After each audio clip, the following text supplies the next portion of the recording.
Hello again, it's Jeff Streder, Budget Manager for your vibrant and economically resilient city of Tamarac, back with your next budget tidbit, focused on the capital improvement program included in the city's annual adopted budget. The capital improvement program is commonly referred to as the CIP. It's governed by Florida statutes and mandated by Tamarac City Charter. The CIP outlines a 6-year spending plan for the acquisition of land or equipment, new construction and renovation of major city assets.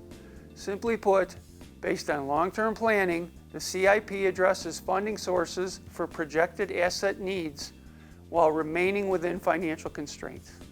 The CIP being proposed for the fiscal year 2022 budget amounts to approximately $36.5 million. With funds appropriated for the addition of a Caparella Park concession area and amphitheater, buffer walls along Commercial and Southgate Boulevards, construction of a new water treatment plant, and a water distribution expansion for the east side of the city. Budget hearings for fiscal year 2022 will take place in September.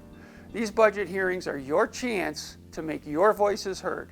In the meantime, contact Tamarac's Financial Services Department with any questions.